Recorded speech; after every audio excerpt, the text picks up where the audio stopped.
great being here. Thank you for inviting me, whoever invited me. I was given no instructions, so this talk that is actually on the PowerPoint is too long, and I will stop at some stage. I mean, 25 minutes or whatever it is, we'll stop. It doesn't matter. It's presenting ideas, and it's, as the subtext there says, I shamelessly bring a physics view to it, but I'm also going to bring some biology into it. Biology, of course, is used as a metaphor very often in socioeconomic systems, and I will come to that. But I will concentrate mostly on cities, and I want to remind us that we've been living for the last couple of hundred years, that everybody's familiar with, in this kind of continuous exponential, actually faster than exponential expansion. And I've just put some numbers there that we've gone from a few percent, it's true in almost all developed and developing countries, from a few percent to over 80% urbanized. More than half the people now live in cities. We're going to move towards that 80% level towards the end of the century. And I just want to remind you of what that means in real numbers, which is kind of extraordinary and scary.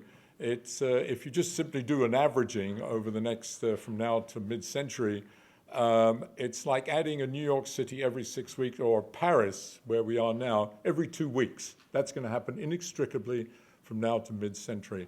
And if that isn't going to determine the economic issues, or isn't going to be interfacing with economic issues, nothing will. So coming to terms with this is extremely important. China has been slow and is now just crossing the halfway mark. The red is the urban population, the yellow rural population. It is building, it purports to build 200 to 300 new cities in the next, now they say 15 years, which I cannot believe, in excess of 1 million people each. So, you know, the stresses on resources, on energy, on the social fabric is going to affect everybody across the globe. Everybody's going to be affected by this. And the message, my main message is here, if we're going to deal with questions of economics, development, and ideas of complexity, this is going to have a profound influence. So, you know, we've all seen these pictures from NASA that the world now looks like, you know, it's covered with this fine mesh, these night lights. And all of that is related to this, the paradigm of continuous open-ended growth. The stock market, every company, every city wants to have open-ended growth. So if you take nothing else away from it, just to re-emphasize that the fate of the planet is now almost entirely with the fate of our cities. And just to remind you what cities look like, in case you've forgotten, I just flash on these. But of course, to remind you why we're in cities, we're all attracted to the material well-being, to the culture, to the good life, to good restaurants and so on. And the one important point I do want to stress, and very much a physics and non-economic viewpoint really, is that none of this happens, nothing happens, unless it's supplied by energy. And if you supply something with energy, you pay a price, and that's called entropy.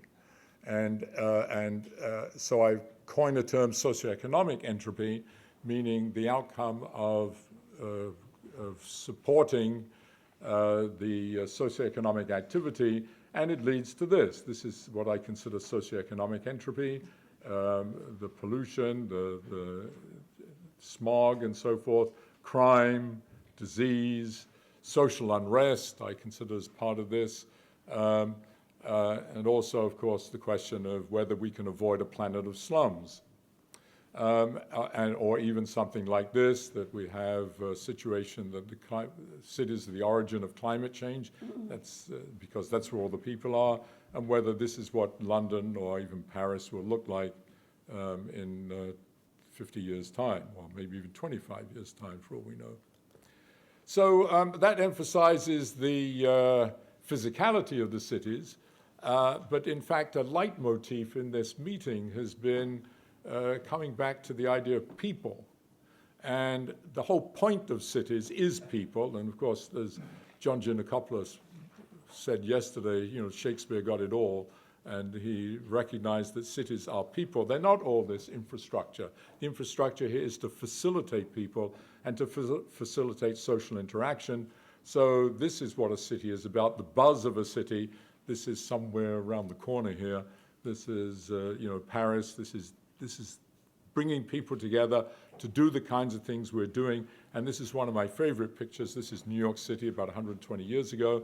And you get the very essence of a city, namely, you can really feel the interaction. You can feel ideas being created, people bargaining, entrepreneurship being generated, and the exchange, the loves and the hates and so forth. But also, most importantly, taking place on a platform that is physical. That is, there's a complete infrastructure there, but that infrastructure, to repeat myself, is there to facilitate the interaction.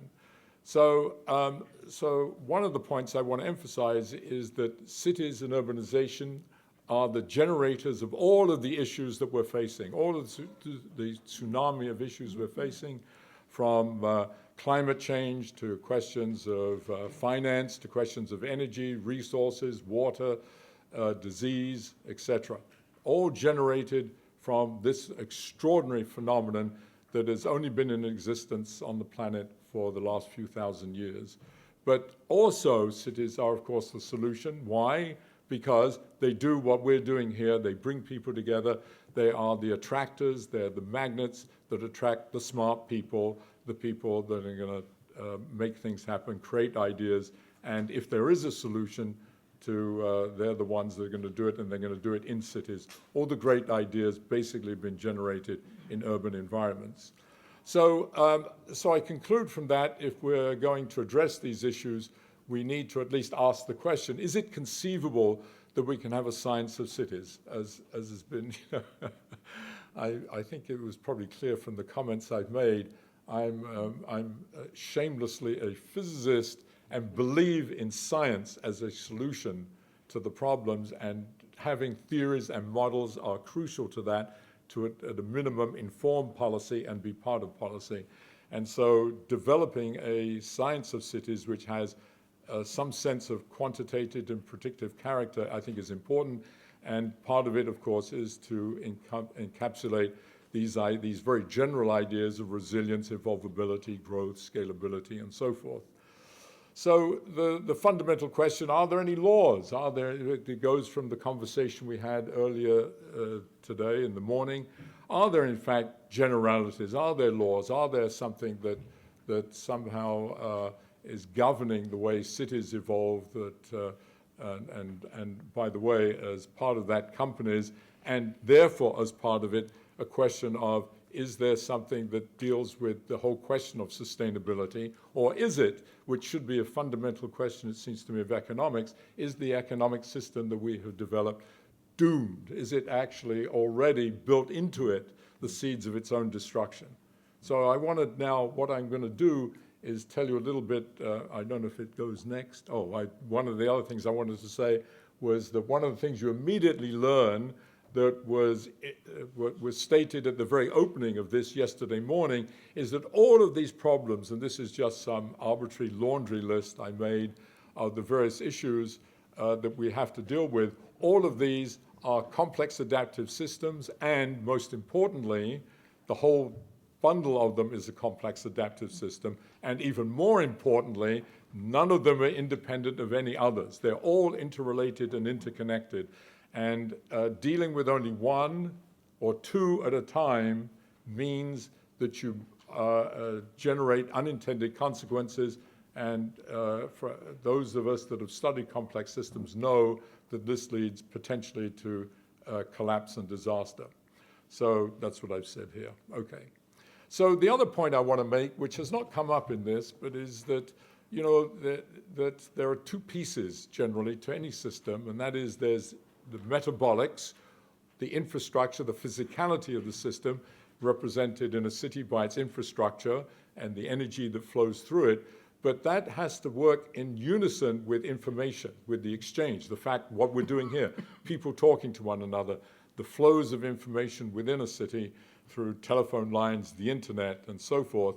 That's, so to speak, the genomics of the information of the system, and is the thing that generates things like innovation and change and so forth. Okay. So this also goes to something that came up this morning about what the nature of a theory could be. That theory is not going to be a physics theory. That theory at best has to be what some of us call coarse-grained. It means that, and I will explain that in a minute, but it means that something with very low resolution, and at best you can maybe increase resolution and look at greater granularity, but it is also statistical and stochastic in nature, but nevertheless could be predicted within that framework. So here are coarse-grained questions. Why is it I can say, for example, with certainty that everybody in this room will be dead in 100 years, some of us in much less? Where does that come from? That's a coarse-grained question, and a fine-grained question, which we cannot answer, is how long is he going to live, or me going to live? When am I going to die? Could be tomorrow, could be 20 years. And why am I still alive? So, and furthermore, why is it that the same stuff, instead of being me, is a mouse, would have been dead 72 years ago, who only lives 2 or 3 years? Why is that? It's the same thing. Okay, so where do these come from? Also in terms of the conversation this morning, from the microscopic interactions, in this case of molecules, in an economy, from the interactions between individuals and so on, and so forth. These are kind of coarse-grained questions. Why do we sleep 8 hours a night? And why does an elephant sleep only 4 hours, et cetera, et cetera? So here's 2 of those questions within that spirit. Are citizen companies, first of all, just large organisms? We talk about the metabolism of a city, the DNA of a company, the ecology of the marketplace, and all those bullshit terms that are used, and are they just bullshit metaphors, or is there real substance? And the second, which has always intrigued me, why is it that all companies die, and whereas almost all cities survive? Very few cities die. Of course, you can tell me examples. But all companies die, and if there's a real theory, we ought to be able to predict, in quotes, when it is that Google and Microsoft are going to vanish, which they will eventually. So here's what I'm going to get into, and I'm going to try to go through this very quickly. Start with biology and the recognition that these are actually all the same thing. They're variants on a theme, as we are, and they vary over 8 orders of magnitude in mass, and you can see they are because of this absolutely extraordinary graph. Here's plotted metabolic rate, the most complex phenomenon in the universe, probably, how you make your biological energy versus body mass, and you see on a log-log plot, it's this absurd straight line for the most complex phenomenon in the universe. And it's even more amazing because most of us believe that each one of those organisms, each subsystem, each cell type, each genome evolved with its own unique history. It's historically contingent, just like economics, completely historically contingent according to natural selection. Yet, everything's lined up on a straight line.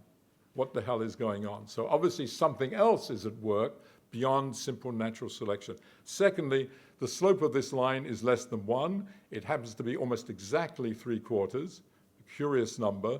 It's sublinear, which means there's an increasing economy of scale. The bigger you are, the less energy is needed to support the same unit gram of tissue or an individual cell. So this is extraordinary, and what is even more extraordinary is this is true across all of life, all taxonomic groups, and it's true across every physiological or life history event that you can measure.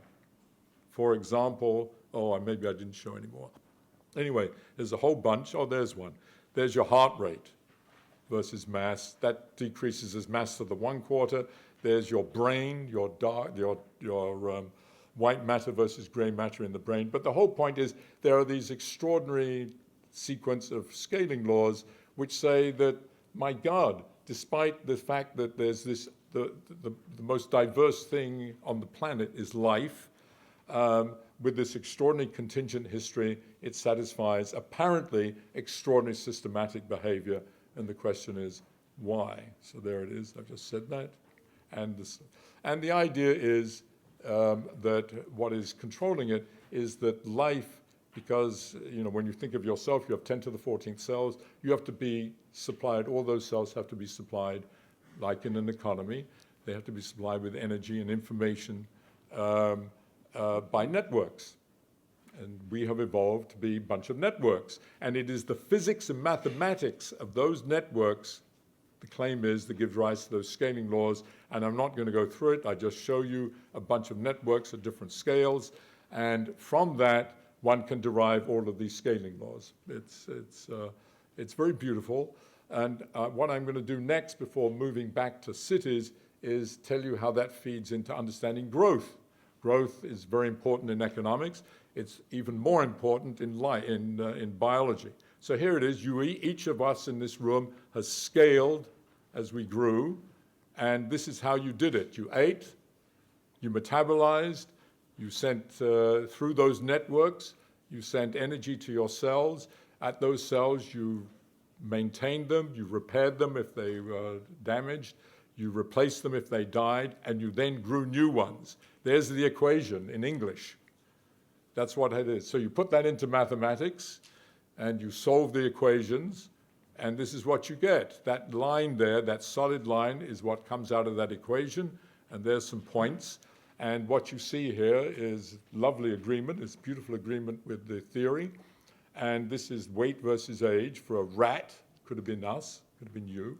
But what is important is you see what you know, and the theory explains why it is you go on eating for the rest of your life, but you don't grow ontogenetically. You may grow fat, but you don't grow ontogenetically, and you asymptote.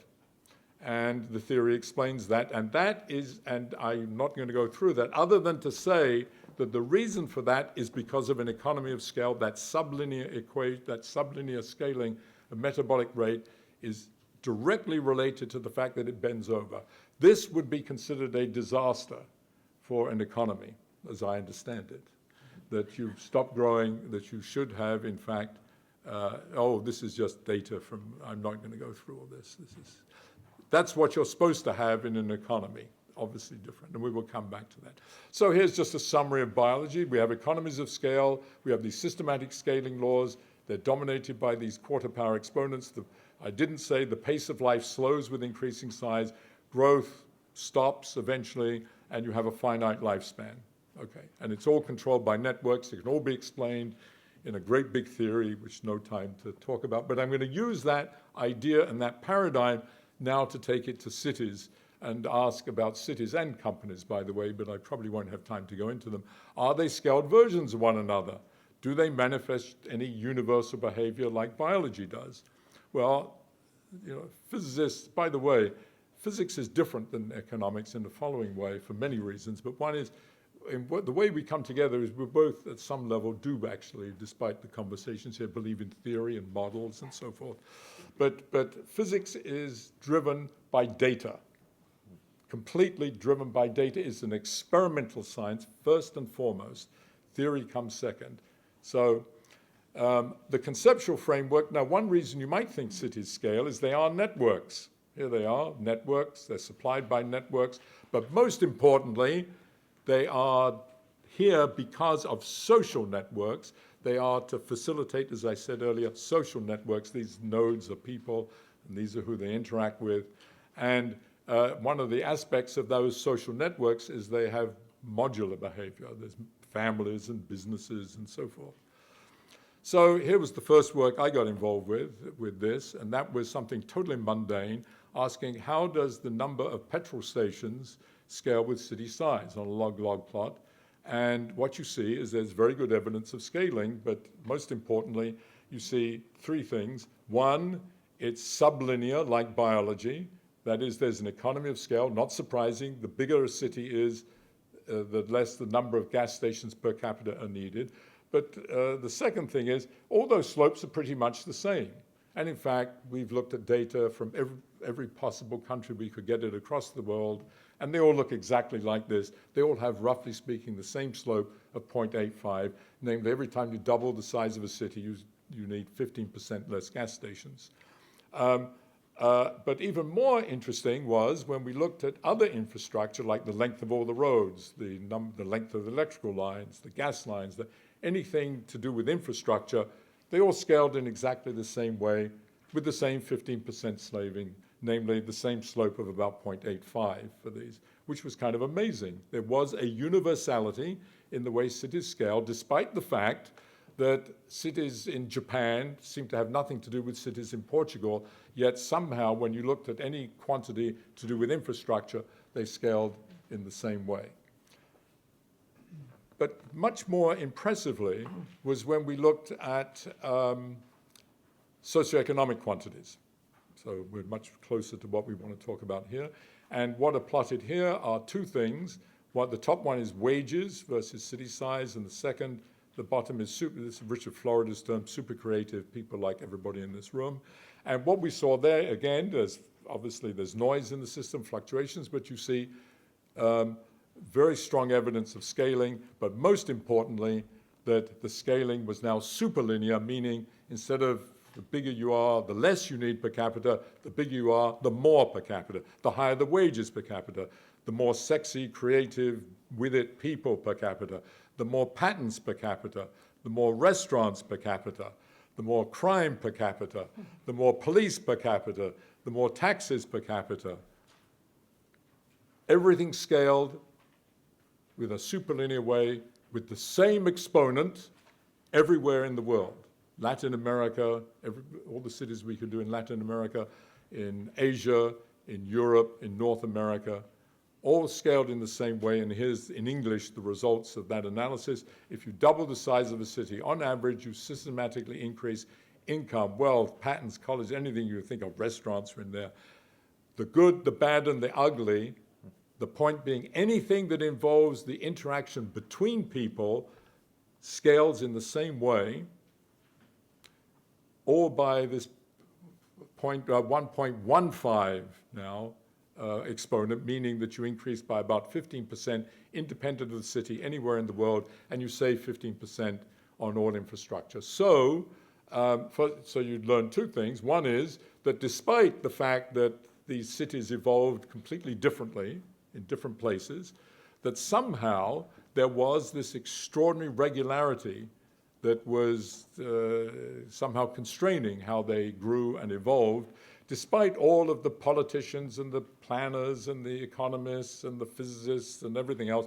Somehow these cities all just went on in their nice, lovely way in this this is the way I mean by average, in this average way, with meaning that at the 85% level or so, the growth of cities and the evolution of an urban system is in some way constrained and in some way determined. So what is the reason for this? And I said it actually earlier today. That is, you ask yourself, what is it that is common across all cities, whether they're in Japan or Portugal or in France? Well, the thing that's common, of course, is they all are for people. People. The whole point of cities, I keep emphasizing, is for people.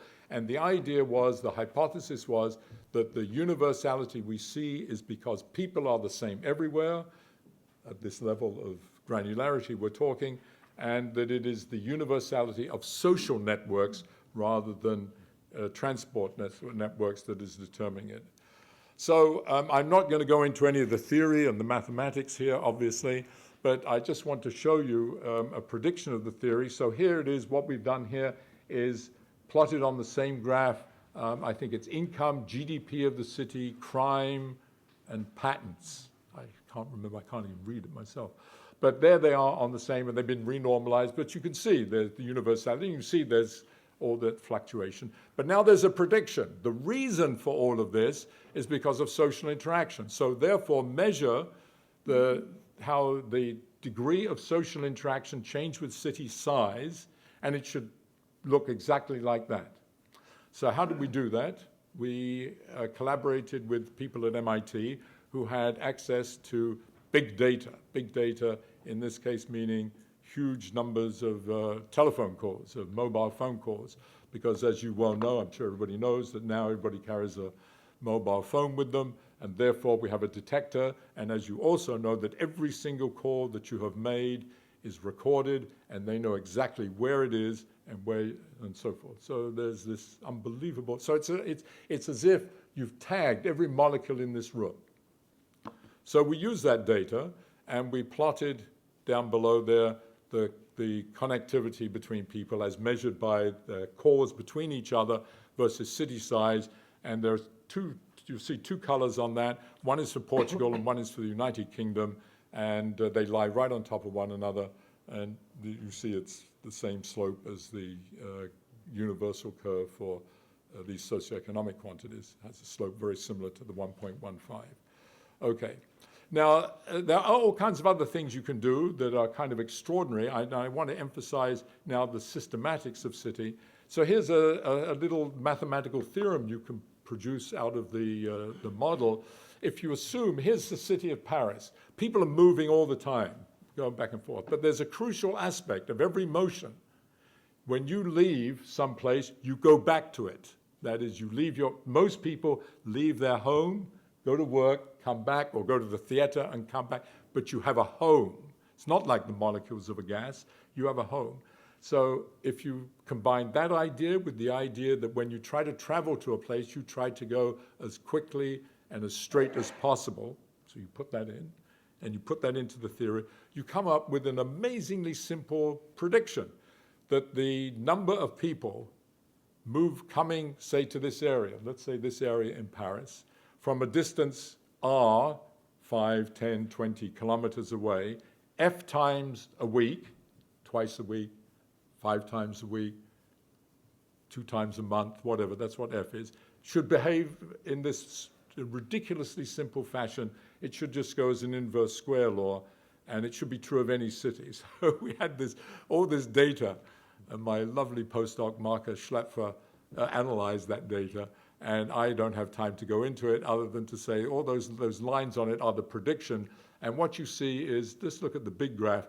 We analyzed Boston, Lisbon, Singapore, and Dakar in Senegal, and they're all the same. It's unbelievable. So there is something going on that transcends history, geography, and culture that is to do with cityness, that is to do with the very essence of cityness, and is to do with the interaction of people. Okay. And there it was. This is different parts of Boston to show that it all obeys the rule. Okay. So I'm going to miss all this out. I'm going to miss this out because I'm... Clarifying question on that, Jeff? Yep. Is that GIS savvy or is that... Yeah. No, that's data. That's data from the telephone company. I mean, when it comes to travel time, how do you... Oh, I'm sorry. Yes, yeah. No, it's not. There's not travel time. They actually have. They use GIS, of course. They tell us not only when but where. It's frightening, actually. So they know. That's what I said. It is as if they've tagged every single molecule in this room. It's extraordinary. It's scary. Let me just finish up a little quickly with how you could take these ideas into growth for cities and presumably any socioeconomic system. And it's very simple. It's the same thing. I'm not writing the equations down, but the idea is the same. What comes in, you eat, which is, in this case, it's not just energy, but it's ideas and so on. But you put all these into some pot. This could be discussed later if possible. But what does that go to? It goes to maintaining everything that's there, both the physical system, but also, repair means also keeping people healthy and so forth, and then goes into growth. And if you do that, instead of getting this, which is what we got for an organism, and remember, it bent over and stopped because of sublinear. Now we have this superlinear behavior, which means you get more and more the bigger you are. So it's almost as if there's a continuous feedback, positive feedback loop. Instead of that, you get something on the left. And I just show a cartoon version. On the left, it's the same kind of plot. You could plot population, or you could plot GDP, you could plot number of AIDS cases. But anyway, it takes off in this super exponential way. And the theory has, for those physicists here, it has a finite time singularity in this equation, which means that this thing eventually collapses, the system will collapse, and this actually is kind of a sexy version of Malthus, of course, that so you're going to run out of resources and the system collapses. So you can, there it is, and there's a, I'm obviously not showing the mathematics. And the question is, how do you avoid this collapse? Well, you avoid it because you realize that this has been derived with given so-called boundary conditions. That is, that there's a paradigm, and that paradigm is determined by whatever the predominant innovation is.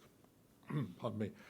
For example, it could be coal, it could be, whenever it was 30,000 years ago, bronze, or it could be, invention of computers. But that determines something, that paradigm, that innovative paradigm determines the boundary conditions for this. So that initiates what it is you have to do to avoid collapse. So you would go along following with this graph, and you would collapse. So what you have to do is somewhere along there, you have to change the paradigm. You have to make an invention. You have to innovate in some way to reset the clock, to start all over again. So you invent coal, start the Industrial Revolution, or you invent computers, or after you invented computers, you invent IT. So you have to keep doing this because eventually you have the same phenomenon repeats itself. So there's a kind of, if you believe this, there's again a kind of little theorem that comes out of it. If you insist on open-ended growth, you have to have, which every economist knows, you have to have continuous cycles of information. Oh, that's very good. Continuous cycles of innovation. So that's very good. So this is just a repeat of that. However, there's a huge catch. The catch is that going along one of those solid curves, the pace of life has to increase. I already said that. But what is even more so is that the time between those innovations has to get shorter and shorter. So that the time to innovate, I just make up some numbers, 1,000 years ago might have taken 100 years for the innovation to really come to fruition. But now it only takes 15 years. And this tells you what that rate of acceleration of innovation has to be.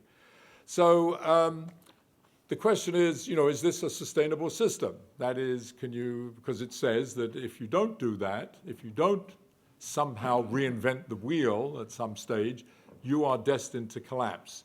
And so this is not mine, I got, and I don't know if I even believe it precisely, but what this is what is on the vertical axis is how long it's going to take to the next major innovation, and on the horizontal axis is the time before the present. So go to the life. Life, happened a billion years ago or so, several billion, that's the time before the present, and the time to the next innovation is billions, was billions of years, or billion years, so, and so on. And what you see, of course, is what you know, is this, everything happens at once now. Everything is happening at once. The only nice thing I would say in terms of theory and models is that red line, the theory that I just told you about this, about how these points of change have to pile up, follows exactly that red line. So you may not believe, and I don't particularly believe that this is the details of this, but whoever did this did.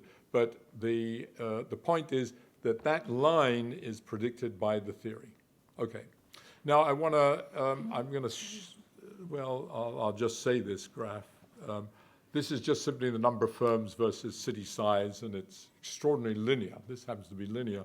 I'm going to miss this out. It's about diversity, and I want to finish up because firms did come up, and I just want to say a few words about firms.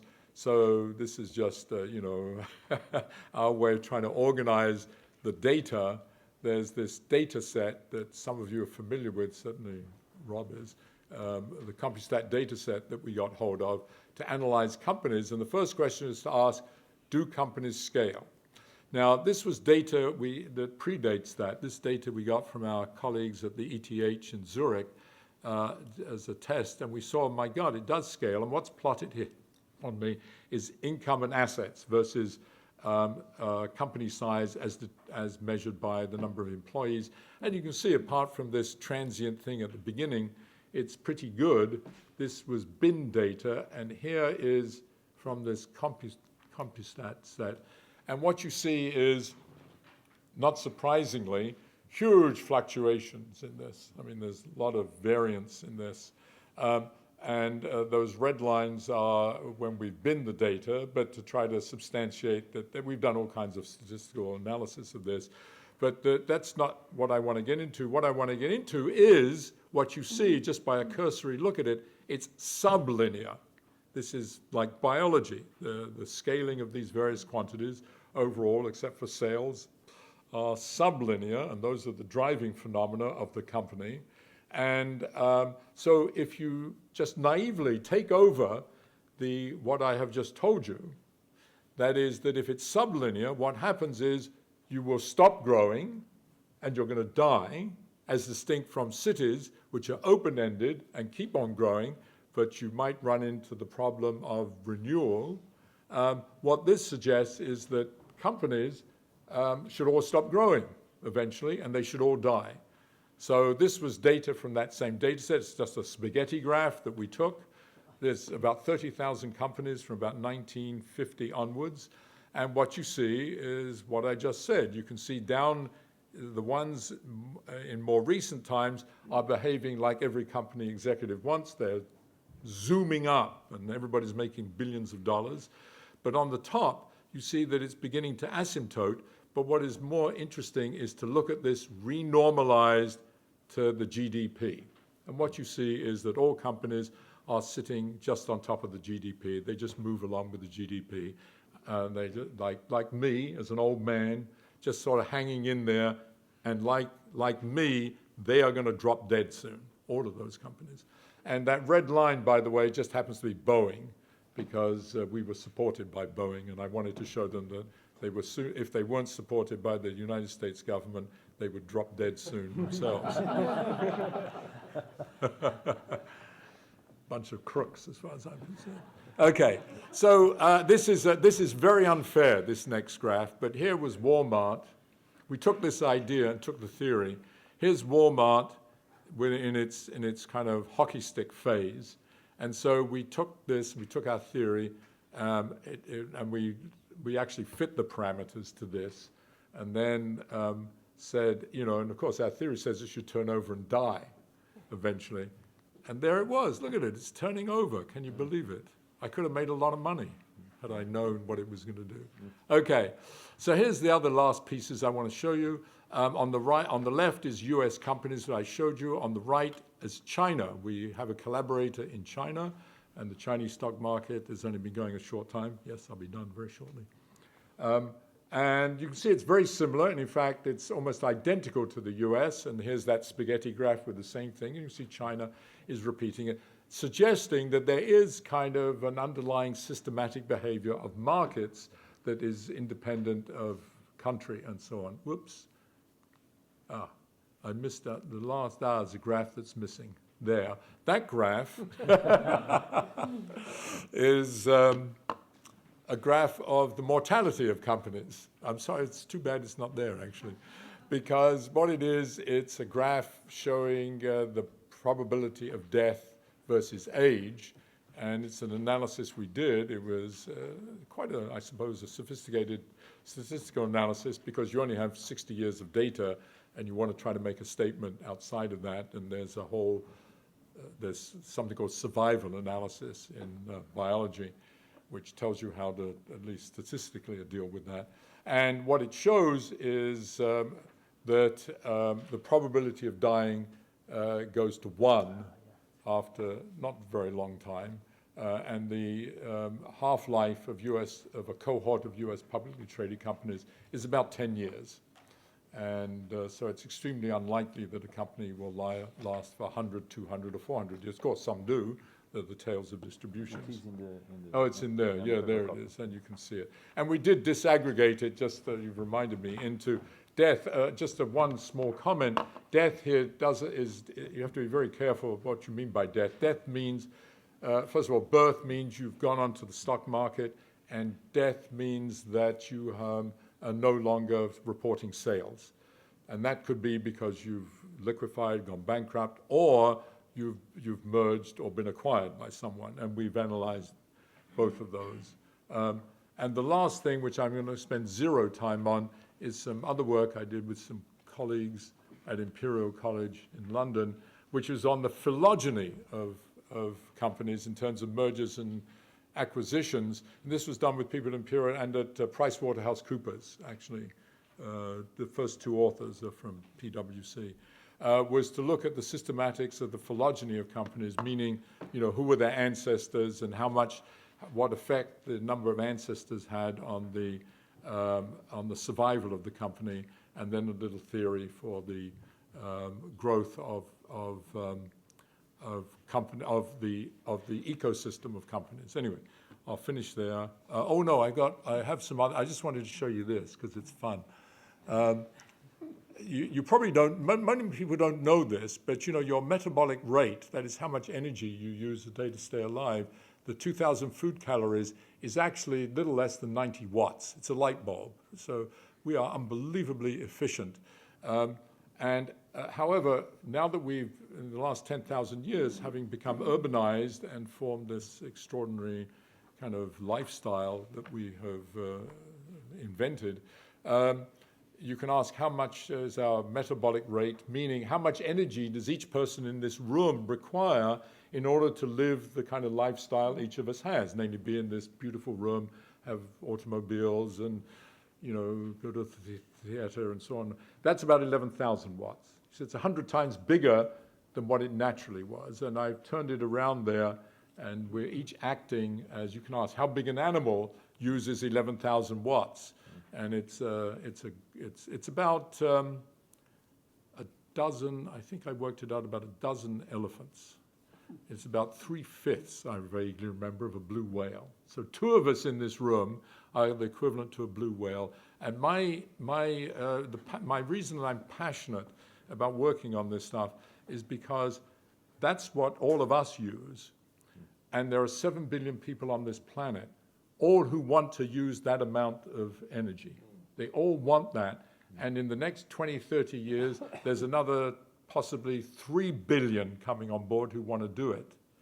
And, just to put it in scientific terms, if you just look at that, we're fucked.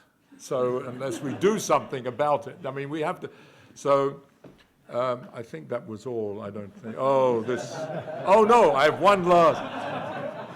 I got one last thing for you that I happened to, was in this before you said it. It was an article I wrote 2 years ago for Scientific American on this very subject. So I'll finish. I think there's more, but I'll stop here. Thank you. Thank you.